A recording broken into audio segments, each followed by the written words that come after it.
everyone, ඔයාලා හැමෝම expect කරපු iPhone 17 Pro Max review video එකකට තමයි මේ ඇවිල්ලා තියෙන්නේ. මේ iPhone 17 Pro Max එක මම ගාව දැන් දවස් දෙකක් තුනක් තිස්සේ දිනවා. ඔයාලත් එක්ක සෑහෙන දේවල් share කරගන්න තියෙනවා. So video එක අන්තිම වෙනකම් බලන්න. මේ සැරේ iPhone 17 Pro Max එක 12GB RAM variant එකක් ඇවිල්ලා තියෙන්නේ. මේක 50% increment එකක් කලින් generation Pro එක බලනකොට. ඒ වගේම මේ සැරේ A19 Pro chip එක තමයි use කරලා තියෙන්නේ. මේක යාලා neutral accelerators use කරලා තියෙනවා. හැබැයි මේ major changes ගැන කිසිම දෙයක් Apple ලා එයාලගේ keynote එකේ mention කරේ නැහැ. ඒ වගේම මේ සැරේ Apple ලා cooling ගැන පොඩ්ඩක් seriously හිතලා එයාලගේ favorite material එකක් වෙන titanium අයින් කරලා ආයේ aluminium body එකට ගිහිල්ලා තිනවා. ඒ වගේම dedicated vapor chamber cool එකකුත් මේකට add කරලා තියෙනවා. Apple ලාගේ main event එක ඉවරුණාට පස්සේ හැමෝම හිතුවා මේ සැරේ iPhones එහෙම පොඩ්ඩක් cooling improve කරලා තිනවා. ඒ කියන්නේ heat issues එහෙම අඩු කරලා පොඩක් storage දීලා තිනවා. ඊට අමතරව එයාලගේ base storage එකත් වැඩි කරලා තිනවා. හැමෝම හිතුවා මේ සැරේ 8K recording වත් එයි කියලා. හැබැයි වැඩේ කියන්නේ මේ සැරේ වට 8K recording බලා ගන්න බෑ. මේක බලන් ඉන්න audience හැටියට ඔයාලට තේරෙන්නේ මේ සැරේ major changes නම් ඇවිල්ලා නැහැ. තියෙන components ටික පොඩ්ඩක් upgrade කරලා තිනවා වගේ. හැබැයි ඒක එහෙමද?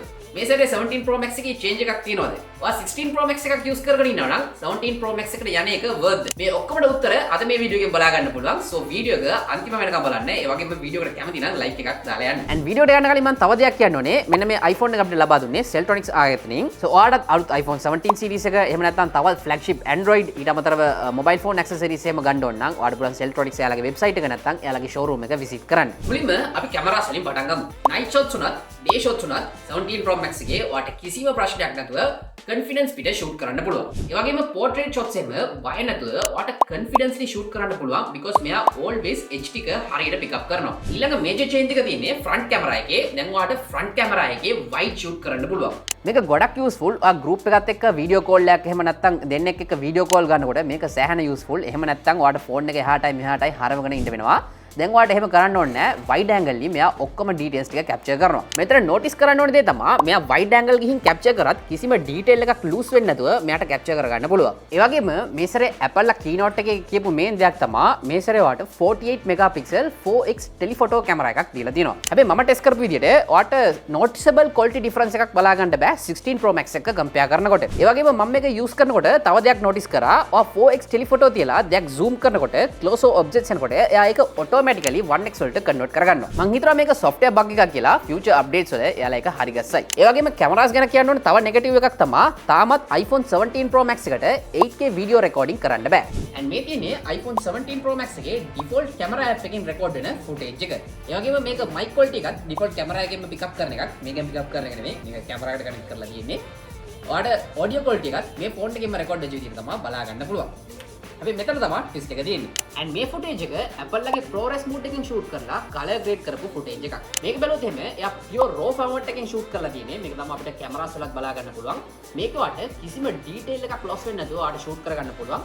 පස්සේ ඔයාලට අවශ්‍ය කරන විදිහට color balance ඒ වගේම white balance adjust කරගන්න පුළුවන්. මම notice කරපු දේ තමයි හැම iPhone generation එකෙන් generation එකට මේ feature එක සෑහෙන විදිහට improve වෙලා තියෙනවා. ඔයාලට පොඩි short film එකක් නැත්නම් පොඩි short film type TikTok video එකක් වුණත් මේක හරහා shoot කරගන්න ඒ වගේම මේ ජෙනරේෂන් එක රිලීස් වෙනකොට මං හිතපු දෙයක් තමයි එයාලා අර night shots නැත්නම් light source එකක් ගන්නකොට lens flare එකක් එනවා. අන්න ඒක solve කරලා ඇති කියලා. හැබැයි තාමත් එහෙම විසඳුමක් අපිට බලා ගන්න බෑ. කලින් තිබ්බ වගේම ඔයාට මේකෙන් light source shoot කරනකොට lens flare එකක් බලා ගන්න පුළුවන්. ඊළඟට අපි battery එක ගැන කතා කරලෙමු. ඔව් මේ සැරේ battery life එක පොඩ්ඩක් improve වෙලා තියෙනවා. so කොහොම බැලුවොත්ම iPhone වල කොහොමද battery life එක හොඳයි compared to අනිත් brands. ඔයා 16 Pro Max එකේ බැලුවොත් එහෙම ඒකිනුත් ඔයාට හොඳ battery life එකක් බලා ගන්න පුළුවන්. ඒකට සාපේක්ෂව මේකෙත් ඔයාට හොඳ battery life එකක් බලා ගන්න පුළුවන්. එහෙම නැත්නම් වැඩකුත් නැහැ. ලක්ෂ 5ක් 6ක් දීලා ගන්න phone එකේ හොඳ battery life එකක් නැත්නම් මේක ඔයාට කාලයක් use කරන්න බෑ. so එහෙම කිසිම ප්‍රශ්නයක් නැහැ. ඔයාට හොඳ battery life එකක් තියෙනවා මේක. හැබැයි notice කරන්න ඕනේ දේ තමයි මේක කලින් generation 16 Pro Max එක බලනකොට ලොකු improvement එකක් නැහැ. ඔයාට 115ක improvement එකක් තියෙනවා. ඔයා eSIM only version එක ගත්තොත්. හැබැයි මං ගාව දැනට තියෙන්නේ SIM version එකක්. මේකේ බැලුවොත් එහෙම ඔයාට 108ක් වගේ තමයි වැඩිපුර battery life එකක් හම්බෙන්නේ 16 Pro Max එක compare කරලා බලනකොට. so ගන්න ඉන්න නම් මෙන්න මේ factors ටිකක් මතක තියාගන්න. ඊළඟට මේකේ software ගැන කතා කරලා ඉන්න ඕනේ. මේ සැරේ මේක release වෙලා තියෙන්නේ iOS 26. මේ software එක දැනට ඔයා ගාව තියෙන iPhone 11 එකට උඩින් තියෙනවා නම් ඔයාලට මේක experience කරලා බලන්න පුළුවන්. මම release වෙන්න කලින් හිතුවා iOS 26 එකේ ගොඩක් animations and real time rendering ගොඩක් බලා ගන්න පුළුවන් අර glass design එක. ඒ නිසා ගොඩක් battery drain කරයි කියලා. but battery draining issues නම් මට බලා ගන්න පුළුවන් උනේ නෑ 17 Pro Max එකේ. iOS 26 එකේ බලපු changes මොකක්ද කියලා බලුවොත් එimhe ඔයාට special wallpapers තියාගන්න පුළුවන්.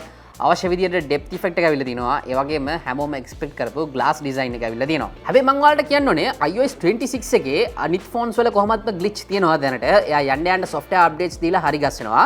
හැබැයි මම මේ 17 Pro Max එකේ animation glitches ඒ වගේම පොඩි bugs notice කරා. maybe කැමරා එකට මට capture කරගන්න පුළුවන් වෙයිද දන්නේ නැහැ. පුළුවන් වුණොත් එහෙම මම ඒකත් B-roll එකක් හැටියට දාන්නම්. ඒ වගේම අපි පොඩ්ඩක් design එක ගැන කතා කරලමු. මේ සැරේ ටිම් කුක් ඩිසයින් කරලා තියෙනවා. අපි ඩිසයින් එක චේන්ජ් කරනවා කියලා. ඔයාලට මෙන්න මේ වගේ ඩිසයින් එකක් තමයි බලා ගන්න පුළුවන්. and ටීම් එකේ කවුද දන්නේ නැහැ. එයාලා orange color එකක් රිලීස් කරනවා කියලා ඩිසයිඩ් කරලා තියෙනවා. මේක මේ සැරේ ගොඩක් controversial color එකක් වුණා iPhone 17 Pro series එකේ. so මේ color එක ගැන බැලුවොත් එහෙම සමහර කට්ටිය මේ color එකට ගොඩක් කැමතියි. ඒ වගේම සමහර කට්ටිය මේ color එකට කැමතිම නැහැ. හැබැයි මගෙන් ඇහුවොත් එහෙම personally මම මේ color එකට කැමතියි. ඩිසයින් එක එහෙම තියෙනකොට in hand field එක කොහොමද කියලා බැලුවොත් එහෙම ඔයාලට මේක comfortably අල්ල ගන්න පුළුවන්. කිසිම ප්‍රශ්නයක් නැහැ. ඒ වගේම iPhone 16 Pro Max එක compare කරනකොට මේක in hand weight එක පොඩ්ඩක් අඩු වගේ ෆීල් වෙනවා. ඒක ඇත්තටම හොඳ පොසිටිව් එකක්. මේ ඩිසයින් එක චේන්ජ් වෙච්ච එකට එක කට්ටිය කියනවා කලින් ඩිසයින් එකම හොඳයි කියලා. ඒක පොඩ්ඩක් මිනිමලිස්ටික් හැමෝටම ඕනෑම ඔකේෂන් එකකට සෙට් වෙනවා. හැබැයි මේ සැරේ මෙයාලා කම්ප්ලීට්ලි වෙන ඩිසයින් එකටයි වෙන කලර්ස් උත් ගිහිල්ලා දිනවා. මේක තම තමන්ගේ තනි මතය අනුව මේක පොඩ්ඩක් ඩිපෙන්ඩ් වෙනවා. හැබැයි මම නම් මෙන්න මේ ඩිසයින් එකට පර්සනලි කැමතියි. අලුත් චේන්ජ් එකටත් මම කැමතියි. ඩිසයින් එක එහෙම යනකොට තව ප්‍රශ්නයක් තියෙනවා. ඔයාලා ඉන්ටර්නෙට් එකේ දැක්කත් දන්නේ නැහැ ජෙරි රිග් එවරිතින් ගේ වීඩියෝ එක. මේ සැරේ iPhone Pro series එක ඉක්මනට ස්ක්‍රැච් වෙනවා. කොච්චර ස්ක්‍රැච් වෙනවද කියලා බැලුවොත් එහෙම ඔයා මේක පොකට් එකේ දාගෙන යනකොට ඒකේ keys ඒ වගේම coins එහෙම තිබ්බොත් එහෙම ඒක හරහා මේකට permanent scratches එන්න chance ගොඩක් වැඩි. iPhone 16 Pro Max එක එහෙම compare කරනකොට සෑහෙන දුරට ස්ක්‍රැච් වෙන්න මේක chance එක වැඩි. so ගන්න කවුරු හරි ඉන්නවා නම් අනිවාර්යෙන් කේස් එකක් දාලා පරිස්සමෙන් පාවිච්චි කරන්න. මම තව ප්‍රෝ ටිප් එකක් කියන්නද? ඔයා මේකෙම අර සිල්වර් කලර් එක නැත්නම් white version එක ගත්තොත් එහෙම ස්ක්‍රැච් වුණාට ඒක ලේසියෙන් පේන්නේ නැහැ. and ඊළඟට අපි ස්ක්‍රීන් එක පැත්තට આવොත් එහෙම Apple මේ සැරේ කියලා තියෙනවා 3 times scratch resistance කරලා තියෙනවා කියලා. හැබැයි Apple එහෙම කිව්වට මේක තාමත් scratch වෙනවා ගොඩක් YouTube videos මම බලපු විදිහට. Apple 3 times scratch resistance තියනවා කිව්වට මෙතන 3 times improvement එකක් නම් අපිට බලා ගන්න පුළුවන් වෙන්නේ නැහැ. හැබැයි තාමත් ඔයාට හොඳ screen protection එකක් හම්බෙනවා. හැබැයි මේකත් පොඩ්ඩක් ඔළුවේ මතක තියාගන්න because honest tech reviewer කෙනෙක් හැටියට මට මේවා ඔක්කොම කියන එක මගේ responsibility එක. ඊළඟට තව change එකක් කරලා තිනවා මේ ගොඩක් කට්ටිය දැනුවත් නැතුව ඇති. මේ සැරේ එයාලා microphone එක මේ පැත්තට හරවලා speaker එක අනිත් පැත්තට හරවලා තියෙනවා.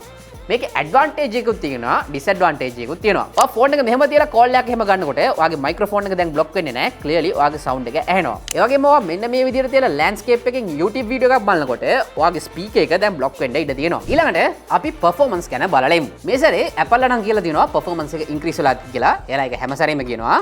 හැබැයි රියල් ලයිෆ් එකේ බැලුවොත් එන්න ඔයාට කිසිම performance difference එකක් බලා ගන්න බෑ කලින් generation එක බලනකොට. ඔයා day to day task කරනවා නම් ඔයාට same විදියට තමයි බලා ගන්න පුළුවන්. හැබැයි difference එක හරියට පේනවා ඔයා මේකෙන් games ගහන්න පටන් ගත්ත ගමන්. Clash of Clans, Candy Crush වගේ games නෙවෙයි real powerful graphic demanding games. ඔයාට මේකේ Call of Duty ටත් වඩා powerful games like Genshin Impact වගේ ගහනවා නම් ඔයාට noticeable difference එකක් බලා ගන්න පුළුවන් කලින් generation එක බලනකොට. ඒ වගේම අලුතෙන් introduce කරලා තියෙන vapor chamber එක නිසා මේ phone එක cool එකේ තියා ගන්නවා ඔයා ගොඩක් වෙලා game ගහනකොට. so මේ feature එක නිසා ඔයා game ගහනකොට frame drops නැත්නම් throttling issue කිසිම දෙයක් එන්නේ නැහැ. ඒ වගේම long run එකේ ඔයාගේ processor battery එකත් ආරක්ෂා කරනවා මෙන්න මේ vapor chamber එක නිසා. so ඔයා hardcore gamer කෙනෙක් නම් ඔයාට ගන්න තියෙන bestම phone එක තමයි මේක. Apple ලගේ optimization එකත් මේ game තවත් smoothly වැඩ කරනවා iPhone එකට. ඒ වගේම මේ සැරේ screen එකට යාලා ඇන්ටි රිෆ්ලෙක්ටිව් කෝටින් එකක් දීලා තිනවා. මේක ගොඩක් යූස්ෆුල්. ඔයා අවුට්ඩෝර් මේ ෆෝන් එක යූස් කරනවා නම් ඔයාට ක්ලියර්ලි ඩිස්ප්ලේ එක බලා ගන්න පුළුවන්. ඒ වගේම පිටිපස්සේ මොකක් කර ලයිට් සෝස් එකක් තිබ්බත් කිසිම ප්‍රශ්නයක් නැතුව ඔයාට මේ ඩිස්ප්ලේ එක බලා ගන්න පුළුවන්. ඒ වගේම මේ ෆෝන් එක ගන්න මේන් කෙනෙක් මේ වීඩියෝ එක බලනවා නම් ඔයා අනිවාර්යෙන් ගත්තු ගමන් ඇන්ටි රිෆ්ලෙක්ටිව් ටෙම්පර්ඩ් ග්ලාස් එකක් අලව ගන්න. ඔයා normal එකක් ඇලුවොත් එහෙම මේ ෆීචර් එක කෙලිම වේස්ට් වෙලා යනවා. and final conclusion මේ 17 Pro Max එක කාටද හරියන්නේ? and ඔයාලා 16 Pro Max එකේ ඉන්නවා නම් අප්ග්‍රේඩ් එකට යනවාද? and මේකට ආන්සර් කරන්න කලින් මම එක දෙයක් කියන්න ඕනේ. මේ සෙරේ 17 Pro Max එකට ගොඩක් hardware features එයාලා දීලා තියෙනවා. like 16GB RAM එකක්, ලොකු battery එකක්, ඊට අමතරව එයාලගේ latest chip එක දීලා තියෙනවා. හැබැයි දැනට අපිට noticeable difference බලා ගන්න බෑ කලින් generation එක. ඒ වගේම මෙයාගේ මල්ලි iPhone 17 බැලුවොත් එහෙම එයාට සෑහෙන changes දීලා තියෙනවා. එයාට 128 display, faster charging, on the battery life, ඊට පස්සේ 18 megapixel camera, එයාට ඒව ඔක්කොම දීලා තිනවා. so මේ සැරේ iPhone series එකෙම හොඳම deal එක ඇවිල්ලා iPhone 17 එක. මම ඒක ගැන පුළුවන් නම් dedicated video එකක් කරන්න. ඔයා iPhone 17 ගන්න ඉන්නවා නම් මම නම් කියන්නේ පොඩ්ඩක් හදිස්සි වෙන්න එපා කියලා. ඔයාට ගන්නම අවශ්‍යතාවයක් තියෙනවා නම් ගන්න ප්‍රශ්නයක් නැහැ. හැබැයි මං හිතන්නේ මෙයාලා මේක ඩිසයින් කරලා තියෙන්නේ දැන් තියෙන ෆීචර් එක නෙවෙයි ෆියුචර් එකේදී මං හිතන්නේ Apple Intelligence එකට සෑහෙන ලොකු අප්ග්‍රේඩ් වගේක් එන්න තියෙනවා. එතකොට ගොඩක් RAMs ඒ වගේම ගොඩක් power ඕන වෙනවා ඒව රන් වෙන්න. මං හිතන්නේ එයාලා එන්නේ ඒක ටාගට් කරගෙන තමයි මෙන්න මේක රිලීස් කරලා තියෙන්නේ. maybe future එකේදී Apple Intelligence මේකට ආව නම් මේකේ තියෙන hardware capabilities එක සෑහෙන හොඳ ෆෝන් එකක් වෙන්න ඉඩ තියෙනවා. tech community එකේ ඉන්න කට්ටිය දන්නවා අපේ MK Beast එකේ famous quote එකක් තියෙනවා. don't buy tech based on promise of future software updates. එන්න ඒ වගේ එකක් තමයි මෙතන වෙලා තියෙන්නේ.